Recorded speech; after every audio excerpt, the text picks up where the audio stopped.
Our next guest is from a galaxy far, far away. Jake Lloyd, aka Anakin Skywalker. Yeah, I wasn't going to say it, I'm sorry. Now, what have you been up to? At midnight, place in the Star Wars line. They started lining up over a month ago. All right, get out your lightsabers. You just may have noticed that Star Wars.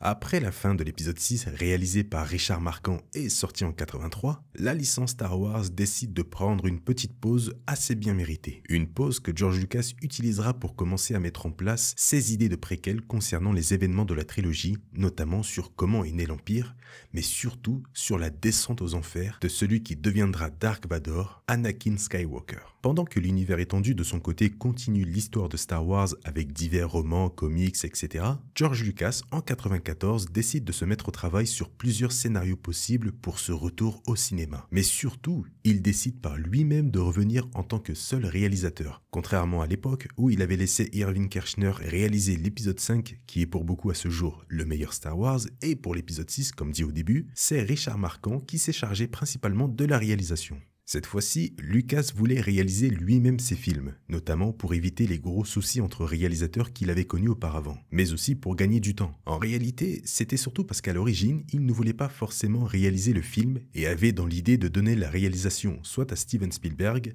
Robert Zemeckis ou Ron Howard. Mais finalement, les trois décident de refuser, laissant Lucas le réaliser lui-même, parce que c'est son scénario. Finalement, le projet avance plutôt bien, Lucas présente ses idées à la Fox et le fameux casting débute pour interpréter les nouveaux venus dans cette nouvelle trilogie. Et dans ces nouveaux venus, il y avait notamment un jeune Anakin, puisque c'était l'un des points les plus importants. Trouver un enfant pouvant incarner le personnage d'Anakin alors âgé de 9 ans. Et pour interpréter un personnage aussi important que ça, il y a eu tout de même un peu plus de 3000 candidats pour le rôle. George Lucas avait posé 3 conditions obligatoires pour interpréter Anakin. Que l'acteur soit très bon, qu'il soit enthousiaste et surtout énergique. Malheureusement, après plus de 3000 candidats, aucun acteur n'arrivait à taper dans l'œil de Lucas et des directeurs de casting. Mais un jour, un acteur réussit à sortir son épingle du jeu. Un acteur plutôt jeune qui avait déjà fait quelques apparitions auparavant dans différentes séries et documentaires. Il est alors âgé de 6 ans au moment du casting, le très jeune acteur Jake Lloyd. Problème, il est trop jeune pour le rôle, mais sa performance tape tout de même dans l'œil du directeur de casting qui le rappellera quand même 2 ans plus tard, donc à l'âge de 8 ans, pour retenter un nouveau casting, cette fois-ci directement au Skywalker Ranch. Dites-vous bien que 2 ans plus tard, il n'avait toujours pas réussi à trouver l'acteur parfait pour Anakin. Donc Jake Lloyd, maintenant âgé de 8 ans, repasse le casting, et plus tard, il reçoit un coup de fil qui lui dit en gros « Prépare tes affaires, tu pars pour plusieurs mois en Angleterre ». Anakin Skywalker avait trouvé son acteur. Le temps passe et le tournage de La Menace Fantôme débute officiellement en 97. Mais tous ne sont pas très chauds concernant ce film. La 20th Century Fox avait de très mauvais pressentiments. Retournons en arrière. Durant les écritures de scénario à l'époque, Lucas avait présenté à la Fox ses idées de préquels, notamment en disant qu'il allait raconter l'histoire passée de Dark Vador et comment il a rejoint le côté obscur. Truc de dingue qui donne vraiment le sourire à la Fox. Mais Lucas rajoute que pour ça, il va devoir faire un film avec un Anakin âgé de seulement 9 ans. Là, la Fox n'apprécie pas du tout, jugeant la chose trop risquée et que Lucas allait vraiment déconstruire quelque chose qui faisait le charme même de la trilogie Star Wars. Mais bon, je pense qu'ils ont bien été contents plus tard en voyant les plus d'1 milliard au box-office. Mais quoi qu'il arrive, à cette époque, la Fox sentait que mettre en vedette un jeune Anakin allait détruire quelque chose dans la licence. Malheureusement, ce quelque chose s'est passé avec ce jeune Anakin, mais surtout avec son interprète.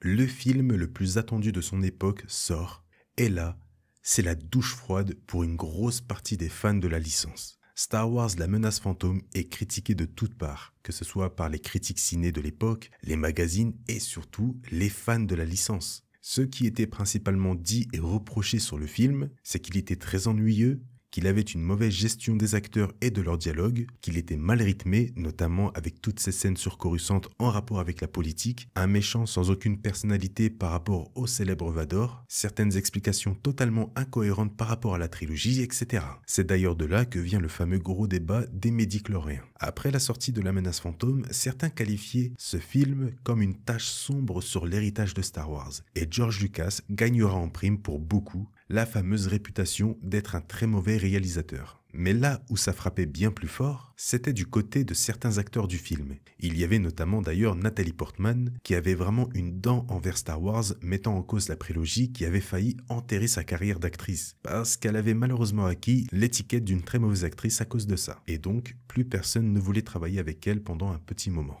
Il y avait aussi le cas Ahmed Best, qui est à mes yeux le plus triste et sûrement le plus horrible, même si ce n'est pas un concours bien sûr, mais j'en reviendrai dans une autre vidéo, parce que celui qui nous intéresse aujourd'hui, c'est bien malheureusement le cas du très jeune Jake Lloyd. Pour certains aujourd'hui, entendre tout ça doit vous faire quand même un peu bizarre, surtout ceux qui aiment ces films. Et c'est normal, aujourd'hui la prélogie, et notamment l'épisode 1, reçoit beaucoup de soutien, parce que la prélogie s'est trouvé une nouvelle fanbase avec les gens qui ont grandi avec cette dernière. Et attention, je tiens à prévenir tout le monde, ce que je vais dire dans quelques instants, je vais généraliser beaucoup de choses, notamment sur les fans. Forcément, tout le monde n'est pas comme ça. Il y a des fans de la trilogie qui adorent la prélogie, il y a des fans de la prélogie qui adorent la postlogie, et inversement. Il y a même des fans de la trilogie, de la prélogie et de la postlogie qui adorent les deux films sur les Ewoks et Holiday Special.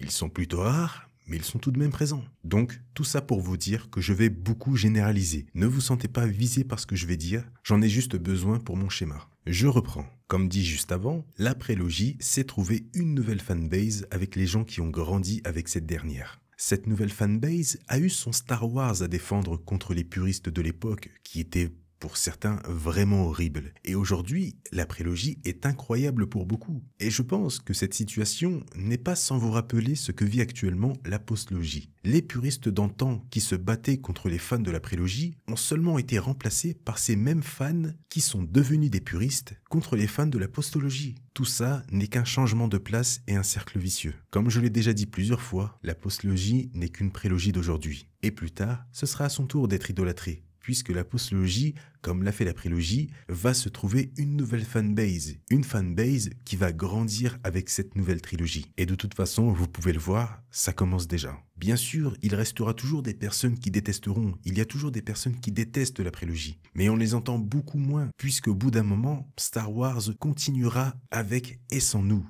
Parce que la licence sait qu'elle réussira toujours à avoir une fanbase qui grandira avec, qui aura son moment.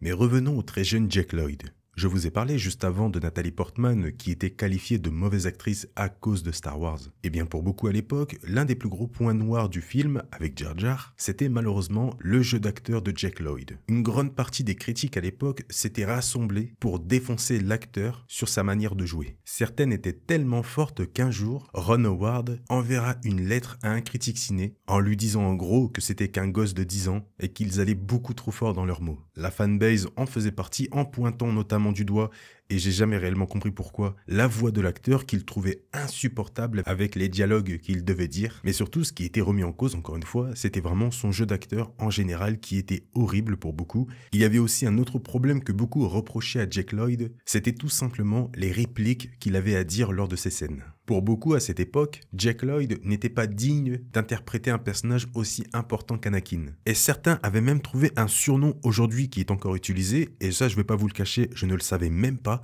je l'ai appris en faisant cette vidéo. La plupart des personnes ne l'appelaient plus Anakin Skywalker, mais Mannequin Skywalker, tellement il était inexpressif dans son jeu. D'ailleurs, ce surnom sera aussi attribué à son héritier Hayden Christensen pour l'épisode 2 et 3. Mais le plus dur dedans, le plus triste, j'ai eu la surprise en tapant Mannequin Skywalker d'avoir en aperçu de recherche l'acteur Jake Lloyd. Il y a même une sorte de wiki dessus. Ça peut être drôle pour certains, surtout aujourd'hui, mais je doute que les concernés, eux, se tapaient des barres dessus. Enfin voilà, les gens n'ont pas été tendres avec lui. Et ça, c'est uniquement sur la partie fanbase plus critique ciné à l'époque, puisque l'acteur a souffert bien après, notamment parce qu'il était la cible de harcèlement à l'école à cause de Star Wars. Il a dû déménager plusieurs fois et donc changer d'école par la même occasion. Et pour un enfant de 10 ans, c'est pas très facile, je pense. Mais en plus de toute cette pression suite au harcèlement, il devait tout de même faire environ 60 interviews par jour pour la promo du film et bien plus encore, pour un enfant de 9-10 ans. Dans tout ça, vous l'avez compris, il fallait forcément mettre la faute sur quelqu'un pour l'échec critique de l'épisode 1. Et malheureusement, beaucoup ont mis toute la responsabilité de cet échec critique sur l'enfant qu'était Jake Lloyd. Et pour enfoncer le clou un peu plus loin dans l'humiliation, il sera même nommé en 99 au Razzie Award, je ne sais d'ailleurs même pas pourquoi ça existe ça, il sera nommé dans la catégorie du pire second rôle masculin.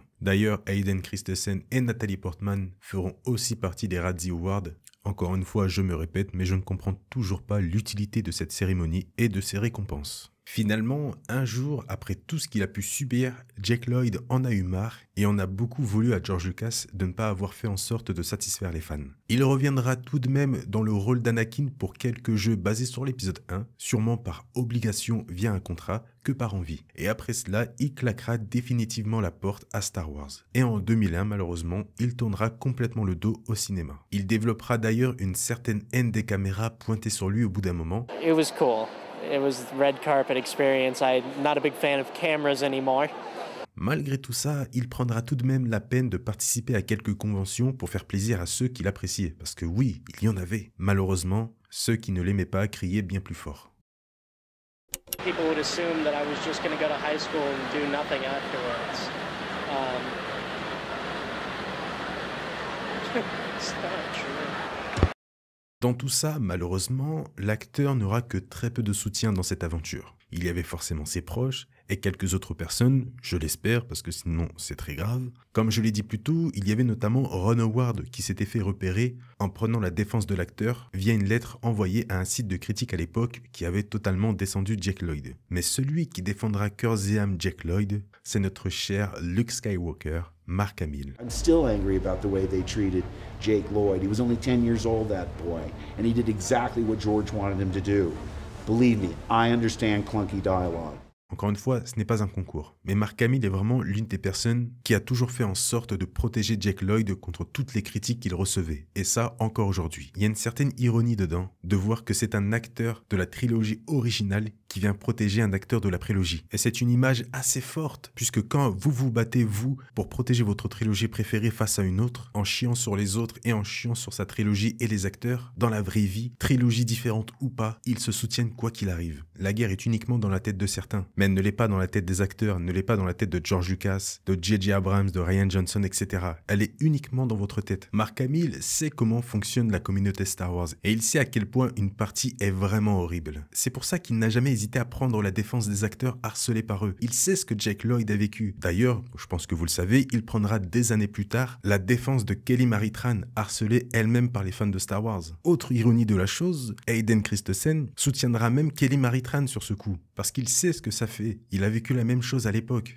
Et encore une fois, l'image est forte. Il faut retenir une chose très importante par rapport à tout ce qui s'est passé. Aujourd'hui, comme avant, ceux qu'on entend le plus, c'est souvent les personnes qui détestent, les personnes qui harcèlent, qui critiquent, etc. Je mets de côté les critiques constructives. Je ne parle pas de ces personnes-là. Je parle vraiment des personnes qui sont là juste pour faire le mal. On les met souvent en avant dans les médias, sur les réseaux, etc. C'était pareil à l'époque. Sauf qu'il n'y avait pas les réseaux. Ce n'est pas parce qu'on parle uniquement d'eux qu'ils sont majoritaires. Ils sont même souvent très peu par rapport à une communauté entière. C'est juste qu'ils font plus de bruit en criant et certains en aboyant plus fort. Comme l'avait dit Hayden Christensen, de toute façon, les intimidateurs sont ceux qui font le plus de bruit. Mais la majorité ne ressemble pas à ça. Par la suite, malheureusement, Jake Lloyd s'enfoncera un peu plus dans l'obscurité à cause de différents soucis dans sa vie qui est privée. Donc, je n'en parlerai pas dans cette vidéo puisque c'est sa vie privée. Et je trouve ça trop irrespectueux d'en parler comme ça dans cette vidéo. Le seul truc que j'ai envie de vous dire sur sa vie privée après tout ça, après toute cette aventure horrible, c'est que selon sa mère, aujourd'hui, Jake Lloyd va beaucoup mieux. Et ça, franchement, ça fait plaisir. Lorsque Jake Lloyd a reçu ce fameux coup de fil lui disant qu'il devait préparer ses affaires pour partir en Angleterre, le jeune acteur s'attendait sûrement à un futur extraordinaire pour lui. Malheureusement, Jake Lloyd a été traité comme un acteur avant d'être traité comme un enfant.